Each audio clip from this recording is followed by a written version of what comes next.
Hello everyone, welcome back to my new mini vlog part 1. আজি এটা দীঘলীয়া যাত্ৰাত গৈ আছো অকল এটা জেগালে নহয় এবাৰ গৈ আছো মই দুটা জেগালে আৰু যাত্ৰাটো খুব দীঘলীয়া হ'ব আৰু এয়া আমি সেইভাবে ৰাতিপুৱা 5টা বজাতে ওলাই দিলো আৰু বতৰটো একদিন যেটো বহুত গৰম আছিল গতিকে আমি যোৱা দিনা এটা ধুনীয়া এজাক ধুনীয়া বৰষুণ পাই খুব ভাল লাগিলে এয়া আমি আহি পালোহি বান্দৰদোৱা আৰু বান্দৰদোৱাত খুব বৰষুণ পালো কিন্তু খুব ভাল লাগিলে যেহেতু একদিন ইমান গৰম পৰি আছিল ভাবি আছিলো কেনেকৈ যাম কিন্তু বতৰটোৱে ধুনীয়া কৰি দিলে বতৰটো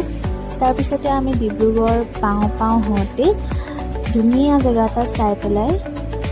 খাওঁ বুলি ভাবিলো কিবা কিবি ঘৰতে বনাই নিছিলো ৰুটি আৰু ভাজি গতিকে জেগা এটা চাই পেলাই আমিও এয়া খাবলৈ ললো আজি মই গৈ আছো ডিব্ৰুগড় এগৰাকী বিশেষ মহিলাক লগ কৰিবলৈ তেওঁ মোৰ খুব প্ৰিয় তেওঁৰ ভিডিঅ' মই চাই থাকো কিন্তু আজি এইটো ভিডিঅ'ত আপোনালোকে সেই মহিলাগৰাকীক চাবলৈ নাপায় ইয়াৰ যেটো পাৰ্ট 2 হ'ব তাতে আপোনালোকে চাবলৈ পাব